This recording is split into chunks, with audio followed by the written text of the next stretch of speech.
Hello one, this is a guide on gathering. I will divide it into two parts.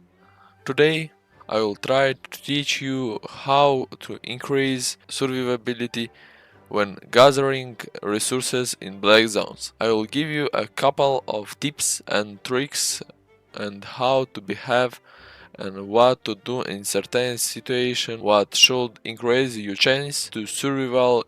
Of course that no one is immune to death and I cannot make, but I hope that many of you will increase your gathering in Outlands. And so, let's start with the simplest and the most popular question: when shall I move to black zones? In fact, the sooner the better. The faster we'll progress because the competition in the danger zones is 10 times slower, but do not go there before tier 4 gathering.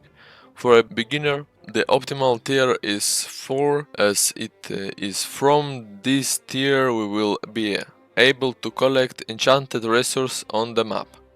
They are always at least equivalent to a tier 6 that gives a huge amount of fame and money. Only immediately I warn you to move away from the portal location as far as possible, because running into a gang squad near the portal is easy. The most important question is how not to die. In order to become more survivable, you do not need to buy an expensive mount or improve your set in order to increase heal. No. Well, yes, but that's the first thing you need to know. First, let's learn 3 basic rules. First, moving around the map. Looking at the map, you will mostly choose the shortest path from the passage from the location to another passage.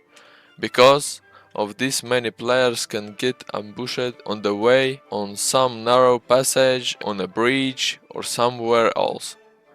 All because you choose the shortest path. So, try to think more tactical. This does not mean that you have to hide in the corners of the map around.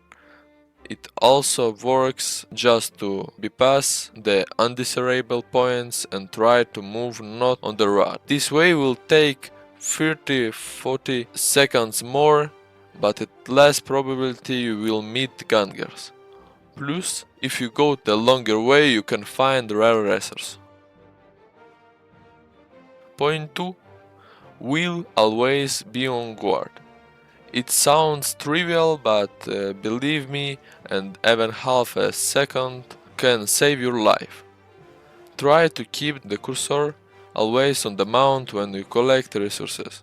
The mount is not only speed, but also additional health reserve that needs to be knocked down before rushing the owner. It is important to look at the edge of the screen when gathering resources. If you see a red nickname, it's the better to get on the mount and go to check who is it, because in a likelihood it could be one of the gangers who rushed over the screen from you. So always check the passing ones in order to. To quickly check the selected character, press Y or the key for which you are responsible of quick view of equipment. Always before gathering resources, study the map of the location so you can highlight some points for yourself. These are passage between location, portals to Avalon, or it can be a hideout with a link to the house, and a territory with guards.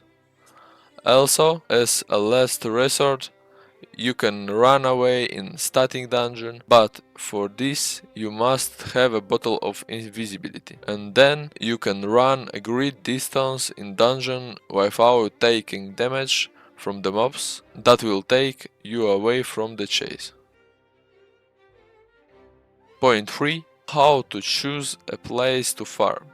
This is influenced by 3 factors. Each location has its own prime time, which is Indicted on its minicard, this prime time usually shows the time in which the owners of the territory are maximally active, as only at this time can occur fights for this territory, which means that at this time approximately we will see the main activity of the players of this location. Second, the farther away the location is from the portal zone, the less you will encounter competitors and gangers usually. In the distant dead-end location where there is almost no one from the gatherers except of course the domestic inhabitants, and this is the most common.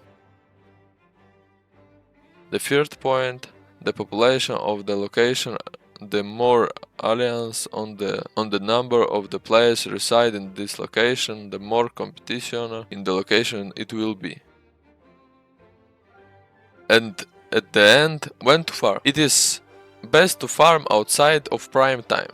For example, in America server, prime time is 21 UTC to 6 UTC. That is, the rest of the time the competition will be much less. Thank you all for watching. The next part will be coming soon. Press like, write comments. Bye.